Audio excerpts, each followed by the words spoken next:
Ոչ միայն Ռուսաստանը, այլև Եվրասիական տնտեսական միության անդամ մյուս երկրները Բելարուսը, Ղազախստանը եւ Ղրղզստանը համարում են, որ Հայաստանի Եվրոպական միության հետ մերձեցման քաղաքականությունը լուրջ տնտեսական ռիսկեր է ստեղծում միության համար։ Ռուսաստանի արտաքին գործերի նախարարի տեղակալի ձևակերպմամբ այդ երկու ինտեգրացիոն միավորումները սկզբունքորեն անհամատեղելի են։ Եվրասիական տնտեսական միությունը իր կարգավորող եւ օրենսդրական հիմքերով արմատապես կտրուկ եւ լիովին տարբերվում է Եվրոպական միությունից։ Գալուզինը նաև հայտնել է, թե Հայաստանի ղեկավարությունը պետք է բացատրի երկրի բնակչությանը, թե Եվրամիությանը անդամակցելու դեպքում ինչ արտոնություններ կկորցնի երկիրը։ Դուք շուտով կստանաք լրացուցիչ 18 միլիոն եվրո։ Եվրահանձնաժողովի ղեկավար Ուրսուլա ֆոն դեր Լայնը Երևանում հայտարարել է, որ Եվրամիությունը ծրագրում է Հայաստանին լրացուցիչ 18 միլիոն եվրո հատկացնել, ինչը կարող է օրինակ օգնել ստեղծել արտահանման խթանման գործակալություն եւ ազատականացնել Հայաստանից դեպի Եվրամիություն արտահանվող ապրանքների մոտավորապես 80%-ը։ Հայաստանի արտաքին գերատեսչությունից հայտնում են, թե Եվրոպական միության հետ անմաքս առևտուրը չի հակասում ԵԱՏՄ անդամակցությանը։ ԵԱՏՄ անդամ պետություն լինելով Հայաստանը օգտվում էր GSP+ համակարգից։ Եմեն այդ ժամանակ էլ անմաքս ապրանքներ արտահանելու հնարավորություն էր տալիս։ Բրյուսելի խոստացած արտահանման ռեժիմը գրեթե նման է GSP+-ին։ Ներկա պահի դրությամբ Հայաստանի Հանրապետությունը չունի այդ արտադրանքը համապատասխան որակին բավարարող։ Ավելին, մենք չունենք նաև այդ լոգիստիկ հնարավորությունը։ Հետևաբար, նույնիսկ եթե վերացնեն, զրոյացնեն բոլոր մաքսատուփքերը եւ այլն, ուղղակի մենք չունենք այդ արտադրական հնարավորություններն ու հզորությունները։ Պետդումայի միջազգային հարցերի հանձնաժողովի նախագահ Լեոնիդ Սլուցկինն էլ մեկնաբանելով հայկական արտահանման 80%-ի համար Եվրամիության երկրներ մաքսատուրքերը չեղարկելու Եվրամիության ծրագրերը հայտնել է, թե Հայաստանի ղեկավարությունը պետք է գիտակցի, որ պանիրը եվրոպական մկան թակարդում անվճար չի լինելու։ Առևտրային արտոնություններն ապագայում երկրի տարածքում հակառուսական հենակետ ստեղծելու ուկրաինական փորձը ներդնելու վճարն են։ Նման քայլի բացասական հետևանքներն առաջին հերթին իր վրա կզգա հայ ժողովուրդը, եւ երկու աթոռին նստել չի ստացվի։ Կամ Երևանի անդամակցություն ԵԱՏՄ-ին, Ռուսաստանի եւ Միության մյուս անդամների հետ կապերի ու համագործակցության պահպանմամբ, կամ եվրոպական ինտեգրում, ինչը նշանակում է ինքնիշխանությունից փաստացի հրաժարում եւ Բրյուսելի պրոտեկտորատի հաստատում։ Գալիս են հորդորելու իշխանություններին, որ ավելի համարձակ լինեն, ավելի վճռական լինեն, շարունակեն հակառուսական եւ պրո-արևմտյան քաղաքականությունը։ Հայաստանի ճակատագիրը նրանց բնականաբար առանձնապես չի հետաքրքրում։ Նրանց հետաքրքրում է առճակատումը Ռուսաստանի հետ եւ Ռուսաստանին թույլատրել։ Մենք ուզում ենք Հայաստանին օգնել նաեւ բազմազանեցնել իր էլեկտրամատակարարումները։ Եվրահանձնաժողովի նախագահ Ուրսուլա ֆոն դեր Լայնը Երևանում խոստացավ նաև, որ Եվրամիությունը կաջակցի Հայաստանին վերականգնվող էներգետիկայի ոլորտում։ Էներգետիկ ոլորտի մասնագետների կարծիքով, սակայն դա դրական է, սակայն բավարար չէ կայուն էներգամատակարարման համար։ Բանն այն է, որ վերականգնվող էներգետիկան ի տարբերություն ջեկերի եւ ԱԷԿ-ների ունեն տեղակայված հզորության օգտագործման ցածր գործակից։ Ըստ փորձագետների, եթե վերականգնվող էներգետիկայի միջոցով հնարավոր լիներ ապահովել էներգետիկ անվտանգություն, ապա բազմաթիվ եվրոպական երկրներ չէին պահպանի գազային գեներացիան եւ չէին վերադառնա ատոմային էներգետիկային։ Մեկօրյա աշխատանքային այցով Իրան մեկնած վարչապետ Փաշինյանը Թեհրանում հանդիպել է Իրանի Իսլամական Հանրապետության նախագահ Մասուդ Փեզեշքյանի հետ։ Փաշինյանը ցավակցություն է հայտնել Իրանի գերագույն հոգևոր առաջնորդ Ալի Խամենեիի մահվան կապակցությամբ, ընդգծելով, որ Հայաստանը կիսում է Իրանի ժողովրդի վիշտը։ Իսլամական Հանրապետության նախագահ Փեզեշքյանն իր հերթին բարձր է գնահատել դժվարին վիճակում Իրանի նկատմամբ Հայաստանի կառավարության որդեգրած դիրքորոշումը եւ ցուցաբերած մարդասիրական աջակցությունը։ Կողմերը մտքեր են փոխանակել նաեւ տարածաշրջանային նշանակության հարցերի շուրջ, կարևորելով խաղաղության, կայունության եւ տարածաշրջանային գործակցության ամրապնդմանն ուղղված հետեւողական քայլերի իրականացումը։ Ազգային ժողովի նախագահ ընտրվելու դեպքում Ռուբինյանը այլևս չի լինի հայկական կողմի բանագնաց Թուրքիայի հետ հարաբերությունների կարգավորման գործընթացում։ Այս մասին հայտարարել է Ռուբեն Ռուբինյանը լրագրողների հետ ճեպազրույցում։ Թե ով կշարունակի իր սկսած գործը, Ռուբինյանն առայժմ չգիտի։ Հայտնել է, թե իր ունեցած տեղեկություններով իշխանության ներսում այդ հարցով նույնիսկ քննարկում դեռ չկա, քանի որ նոր խորհրդարանում քաղաքացիական պայմանագիրը միայնակ առանց ընդդիմության աջակցության նաև չի կարողանալու սահմանադրության փոփոխության հարցը հանրաքվեի դնել։ Այս հարցը նույնպես ԿՊ-ում քննարկվում է։ Քանի որ ես ազգային ժողովի նախագահի տեխնացու եմ ընտրվել եւ ընտրվելու դեպքում ակնհայտորեն ես չեմ շարունակելու Թուրքիայի հետ բանակցություններում Հայաստանի հատուկ ներկայացուցիչ լինել։ Հայաստանում բոլոր պաշտոնները միջնորդավորված, բայց ընտրվում են Հայաստանի ժողովրդի կողմից։ Հայաստանի ժողովուրդն է, որ օրինակ վարչապետ Փաշինյանին ընտրել են վարչապետ, ընտրելով քաղաքացիական պայմանագրի։ Ազգային ժողովը երկրորդ ընթերցմամբ եւ ամբողջությամբ ընդունել է արտերկրում ապրող Հայաստանի քաղաքացիների ընտրական իրավունքը սահմանափակող օրենքը։ Փոփոխությամբ քվեարկելու իրավունքից զրկվում են Հայաստանի այն քաղաքացիները, որոնք ընտրացուցակները հրապարակելուց առաջ վերջին 2 տարվա առնվազն կեսը 1 տարին հայրենիքում չեն եղել։ Բացառություն է սահմանված միայն ուսման մեկնածների եւ պետական գործուղումների համար։ Նոր օրենքով ստացվում է, որ համապետական ընտրություններին կամ հանրաքվեներին կկարողանան քվեարկել միայն այն քաղաքացիները, որոնք ընտրություններից 48 օր առաջ, արտահերթի դեպքում 28 օր առաջ մշտապես բնակվել են հանրապետությունում։ Կողմ են քվեարկել միայն քաղաքացիական պայմանագրի падգամավորները։ Ընդդիմադիր Հայաստան խմբակցությունը մտադիր է օրենքի սահմանադրականությունը վիճարկել Սահմանադրական դատարանում։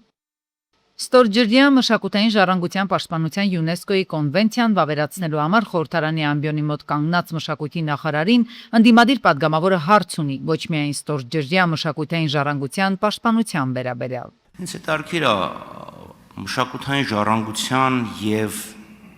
երկրի սահմանների փոխհարաբերությունների ձեր պատկերացումները։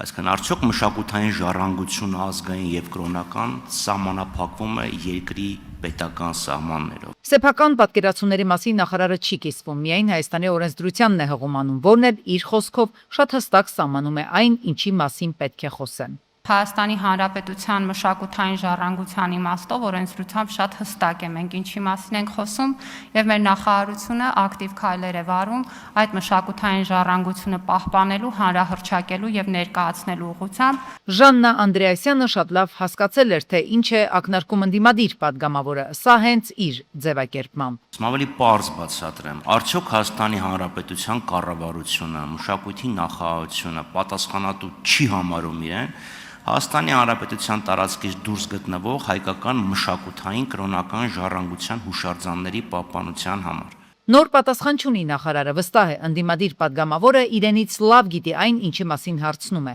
Իսկ ընդդիմադիր Խաչատրյանն այստեղ մինչև իսկ Անդրեասյանի կոմպետենտության հարցն է առաջ բերում, եթե ինքը գիտի ավելի լավ, քան հենց նախարարը։ Իմ հարցը, Տիկին Անդրեասյան, այո, վերաբերվում է Արցախում գտնվող հայկական մշակութային ժառանգությանը, որին դուք չպատասխանեցիք կամ վախեցաք պատասխանել։ Իր հերթին Անդրեասյանը դարձյալ հիշեցում ունի Խաչատրյանը Հայաստանի ազգային ժողովի падգամավոր է, ԿՊ-ի հռչակած իրական Հայաստանն է նկատի առնում նախարար Անդրեասյանը։ Հայաստանի Հանրապետությունը ունի միջազգայինորեն ճանաչված սահմաններ եւ Հայաստանի Հանրապետության լիազոր պետական մարմինները պետք է անեն ամեն ինչ իրենց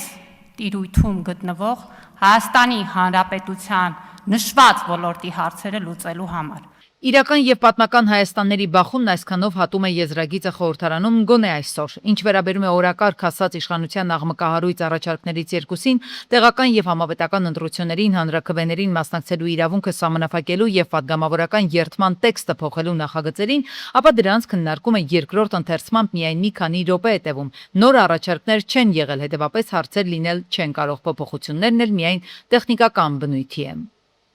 Հերթը հրաժեշտի խոսքինն է։ Հաջորդ գումարման ազգային ժողովի նախագահի տեխնացուի առաջադրած Ռուբինյանն այսօր օրենսդիրում իր վերջին ելույթին է իջնում։ Դալիճում այլևս չի տեսնելու խորհրդարանի խոսնակ Ալեն Սիմոնյանին, փոխխոսնակ Հակոբ Արշակյանին։ Շնորհակալ է նրանց, նաև ԿՊ խմբակցության ղեկավարին, ով արդեն 9-րդ գումարման ընթացքում կհասցնի 5 տարի իր կողքին նստել։ Հայաստանը անցել է բազմաթիվ բարդությունների, դժվարությունների միջոցով, բայց մենք բոլորս Հայաստանի Հանրապետության վարչապետի գլխավորությամբ եւ մենք էլ ազգային ժողովում պարոն Սիմոնյանի գլխավորությամբ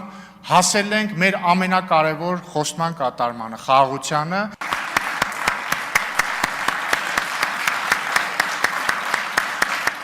Ելույթի համար գրանցվել էր նաև հեռացողներից Հակոբ Արշակյանը, բայց վերջում փոշմանեց Սիմոնյանն էլ կատակեց, թե հուզված է։ Կենտրոնական ամբիոնին չի մոտենա։ Փոխարենը ինքը, ով նախապես չէր գրանցվել այս ազգային ժողովում, կասի իր վերջին խոսքը։ Պարոն Ռուբինյանին, իմ ընկերոջը հաջողություն եմ մաղթում, թող ինքը լինի երկրորդ ազգային ժողովի նախագահ, որ ստաբիլ 5 տարի կունենա ազգային ժողովում։ Եթե որևէ մեկին նեղացրել է, ներողություն է խնդրում Սիմոնյանը, վերջում կեցե Հայաստանը։ Նախատեսվում է կրճատել ինչպես տեղական, այնպես էլ ներմուծվող կոնյակի ակցիզային հարկի դրույքա չափը։ Նվազեցվելու են նաև մրգերից եւ հատապտուղներից արտադրվող օղիների ակցիզային հարկի դրույքա չափերը, ինչը խթանելու է տեղական թորվածքների արտադրության մրցունակությանը։ Հաշվի առնելով, որ Հայաստանում ծխախոտային արտադրանքը ներկայում հարկվում է ցածր դրույքա չափերով, առաջարկվում է ակցիզային հարկի բարձրացում։ Ֆիսկալ նպատակից բացի սա ուղղված է դեռահասների շրջանում վնասակար սպառման ծավալների կրճատմանը։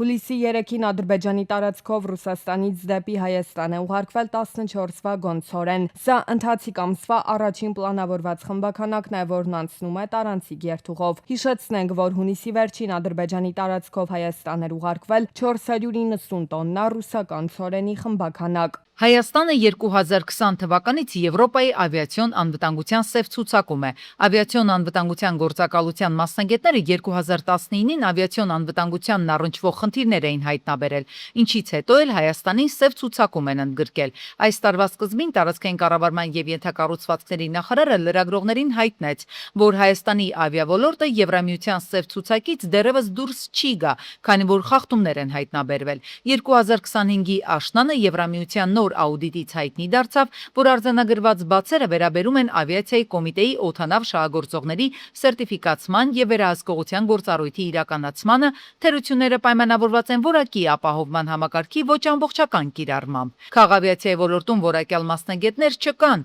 որպեսզի առկա խնդիրները շտկեն։ Ոլորտում պրոֆեսիոնալների պակաս կա։ Կադրեր մենք ունենք, կադրերը չեն ներգրավվել, պրոֆեսիոնալ կադրերը եղել են շատ մտահոգված ավիացիոն պրոֆեսիոնալ կադրեր, որոնք որ ցանկություն են հայտնել նույնիսկ հասարակական հիմունքներով հանուր առմամբ օգնելու, բայց չի եղել ցանկությունը կազմակերպել, ինչ որ որոշակի փոքր թեկուզ ասենք ֆինանսական ծախսեր իրականացնել կազմակերպչական, որպեսզի շտկելու։ Այդ ճանապարհներով են գնացել ոլորտի պատասխանատու անձիկ։ Ավիացիոն կոմիտեն ինչ որ կաղում է ու անհասկանալի է ինչու չեն կարողանում ի վերջո շտկել։ Կառավարությունը հաստատել է Ռոսել Խոզնաձորի կիրառած արտահանման սահմանափակումների հետևանքով կորուստներ կրած ջերմատնային տնտեսությունների վարկերի տոկոսադրույքների սուբսիդավորման ծրագիրը։ Ծրագրից կարող են օգտվել այն իրավաբանական անձինք կամ անհատ ձեռնարկատերերը, որոնք տնօրինում են 1 հեկտար եւ ավելի մակերեսով ջերմատնային տնտեսություն, 2026-ի ընթացքում փաստացի արտադրել եւ իրացրել են գյուղատնտեսական արտադրանք։ Վարկավորման առավելագույն սահմանաչափը ոչ ավելի քան 100 միլիոն դրամ։ Յուրաքանչյուր 1 հեկտարի հաշվարկով պետական սուբսիդավորումն իրականացվում է 12%-ային կետով։ Ֆինանսական կառույցներին դիմելու վերջնաժամկետը սահմանված է 2026 թվականի սեպտեմբերի 1-ը։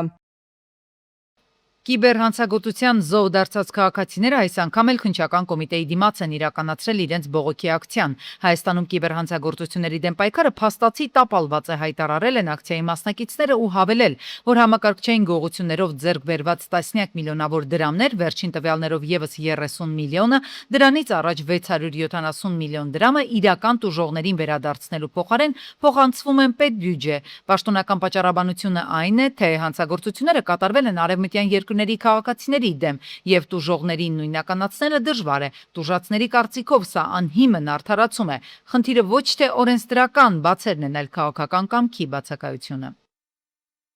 Առաջարկը հետևյալն է՝ ստեղծել այդ գումարների հաշվին,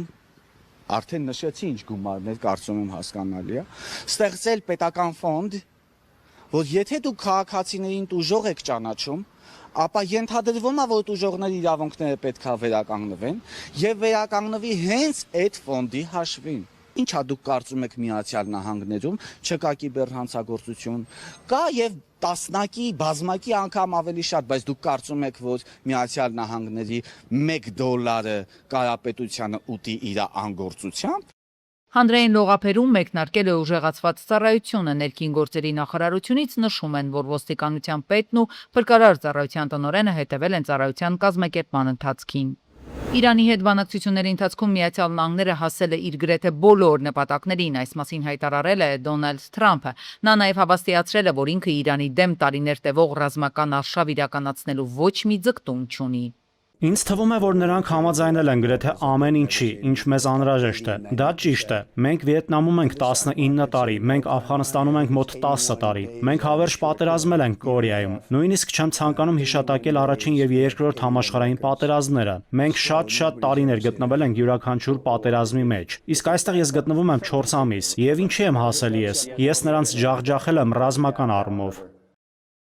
Իսրայելական բանակը ինտենսիվ հարվածներ է հասցրել Լիբանանի հարավում գտնվող շրջաններին նախնական տվյալներով Սեդի Դիքինիում 2 քաղաքացիական անձ է տուժել։ Բելարուսը իր քաղաքացիներին հորդորում է ժամանակավորապես ձեռնպահ մնալ Ռուսաստան մեկնելուց։ Այդ երկրի անվտանգության խորհրդի պետքարտուղարի մեկնաբանությունը հնչել է այն բանից հետո, երբ Ռուսաստանի իշխանությունները 3 շաբաթվա ընթացքում երկրորդ անգամ հաղորդել են սահմանամերձ Բրյանսկի մարզում Բելարուսի քաղաքացիներին տեղափոխող ավտոբուսների վրա անօդաչու սարքերի հարձակման մասին։ Կիևը մինչև այժմ հերքում է լուրերը, թե ուկրաինական ուժերն են հարվածել բելարուսական ավտոբուսին։ Զելենսկին պնդում է, որ Ռուսաստանը միտումնավոր փորձում է Բելարուսին եւ նրա ժողովրդին ներքաշել ռուս-ուկրաինական պատերազմի մեջ։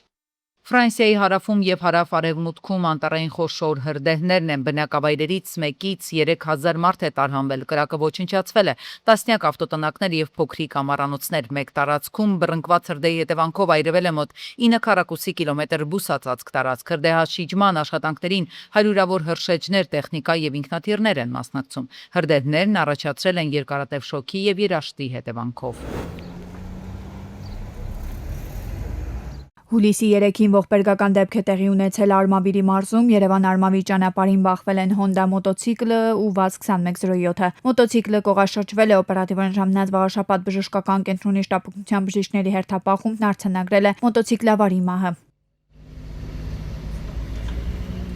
Դեպքի վայրեն ժամանել ներքին գործեր նախարարության, ոստիկանության, բարեկային ծառայության, Արմավիրի մարզի գումարտակի բարեկները, ներքին գործերի նախարարության ոստիկանության պետի տեղակալ բարեկային ծառայության պետ Գևորգ Զաքարյանի գլխավորությամբ։ Հուլիսի 3-ին պայթյուն հրդեհ եւ խոշոր վթար է տեղի ունեցել Մայրաքաղաքում Թամանցիների փողոցով ընթանալիս գործարանային մետրոյի մոտ Toyota-ի գազի արտահոսքից հրդեհ է բռնկվել։ Դրանից հետո Toyota-ն բախվել է թույլատրելի հատվածում կայանված Nissan Rouge-ին եւ կրակը տարածվել է նաեւ այդ մեքենայի վրա։ 19-ամյա Արթուրը, 20-ամյա Հրանտն ու 20-ամյա Կարենը Երևանի Այրվածքաբանության ազգային կենտրոն են տեղափոխվել։ Օպերատիվ են գործել Երևանի շտապօգնության բժիշկների հերթապահ խմբերը, փրկարարության Երևանի շրջփրկարարական ջոկատի հրշեջներն էլ մարել են կրակը, սակայն Toyota-ն ամբողջությամբ վերածվել է մոխրակույտի, իսկ Nissan Rouge-ը շահագործել հնարավոր չէ։ Դեպքի վայր է ժամանել նաև համայնքային ոստիկանության գլխավոր վարչության, Շենգավիթի բաժնի օպերատիվ խումբը, բաժնի պետ Արթուր Մկրչյանի գլխավորությամբ։ Տեսնում եք հրշեջների օպերատիվ, ինչ հրշեջների ժամանումը չնայած կրակի տարածման դեմ փորձել են պայքարել քաղաքացիները, ապա ժամանած հրշեջները կանխել են, մասամբ այրվել է կայանված Նիսանի հետևի հատվածը։ Հուլիսի 2-ին Հալաբյան Արզումանյան փողոցների խաչմերուկում բախվել են 34-ամյա Լևոն Մարտիրոսյանի BMW X5-ը եւ 23-ամյա Սերո Հարությունյանի Nissan Titan։ Վարորդները եղել են սթափ։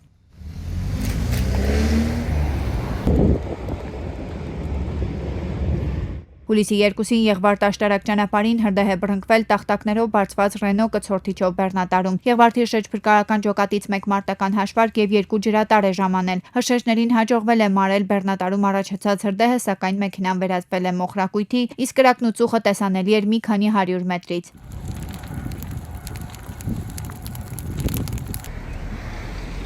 Եվ ավարտին է մոտենում Երևան-Սևանի-Ջևան ճանապարհին կայծակի հարվածից փլուզված կամրջի հիմնանորոգումը։ Ու չնայած դրան ճանապարհաշինարարները անհրաժեշտ նախազգուշական ցուցանակներ ու լուսային փարոսիկներ են տեղադրել։ Տարածքային կառավարման ու ենթակառուցվածքների նախարարի խիստ հանձնարարականն է։ Ընդհանուր առմամբ Դավիթ Խուդատյանի հանձնարարականը միայն այս դեպքին չի վերաբերում, այլ առհասարակ ճանապարհաշինարարական աշխատանքներին։ Դրանք պետք է ուղեկցվեն նախազգուշացնող միջոցառումներով։ Հատկապես գիշերային ժամերին լուսային փարոսիկները բավականին ապահով կդարձնեն երթևեկությունը։ Տարածքային կառավարման ենթակառուցվածքների նախարար Դավիթ Խուդատյանի հանձնարարականով ու իմ տեղեկություններով բավականին խիստ է խոսել ճանապարհային դեպարտամենտ հիմնադրամի պատասխանատուների հետ։ Ժամերի ընթացքում բերեցին եւ տեղադրեցին ամբողջ տարածքը կահավորեցին անհրաժեշտ երթևեկությունը կարգավորող ժամանակավոր նշաններով, այդ թվում ամենակարևորը տեսնում եք, հեսա հատուկ լուսային այս հարմարանքն է, որ գիշերային ժամերին մոտավորապես 5-600 մետրից արդեն վարորդը նկատում է, որ այստեղ պետք է շրջանցում կատարի։